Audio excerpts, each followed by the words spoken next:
the equities market in Nigeria witnessed a 10.7% year-to-date gain last week as investors position ahead of the dividends declaration for 2021 financial year. And I have Tijani Oladipupo, the head of Norrenberger Advisory Partners. He joins me now for a look at the equities markets here in Nigeria. Thank you so much for your time today, Tijani. And let's first get what sentiments are like today. All right, good afternoon to you, and thanks for having me. So in terms of what the market sentiments are today, obviously not far from what our expectations is, especially for this part of the quarter. In anticipation of expected results, trading turnovers begin to increase, as we saw last week, hitting up to 1.78 billion shares, as against 1.4 billion shares that were traded in the earlier week. Of course, also the financial service industry continues to lead the gainers charts, of course, followed by the conglomerates. Like I said earlier, interestingly, the market is gathering momentum, so in the first quarter of the year in anticipation of the expected results by these companies. All right, but let's look at some of the sectors here, because especially since the results came out last week, talking about the telecom space. We saw Airtel Africa there, quite impressive results there as well, and MTN as well. What do you make of the sector going forward? All right, well, on the back of financial services, the telecom sector is part of what the market is looking up to. Unfortunately, the MTN result was neither here nor there at a dividend of 8.57 kobo. I think it's quite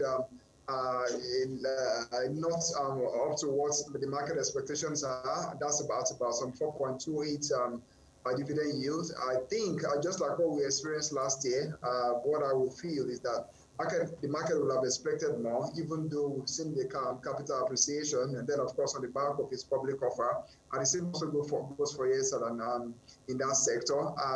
And then of course on the back of financial services as well, the market has very high expectation in terms of dividend yield on the various price earnings ratio that are turning up across the sectors. Yeah, because good you mentioned the financial services, because definitely quite a lot of anticipation in that regard. But what's your house call on what to expect from the earnings? Earlier, I will expect dividend yields and earnings that will what investors are generally expecting, given that the fixed income market is doing what it's doing. Investors will be seeking to see dividends that are quite attractive as to what happened last year. I think the market generally expects more from these banks.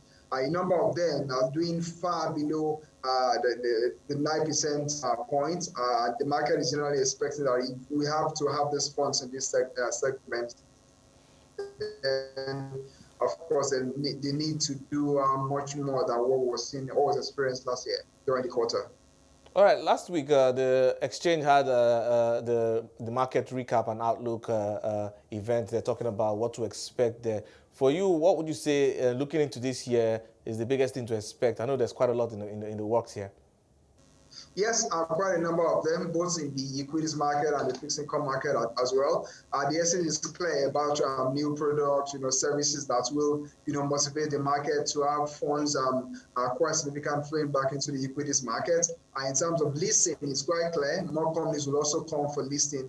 The exchange is quite aggressive about its strategy this time around. We're looking to see a more buoyant market. We're looking to see a more liquid market. We're hoping to see more companies listed as the exchange comes under its various strategy. On the back of that as well, like I mentioned earlier, we're hoping that these companies, especially those where they were able to trim up their expense margin, will be able to declare buoyant results such that investors are clearly able to enjoy higher dividends yield, as such that investors will be motivated to move funds into these segments of the market.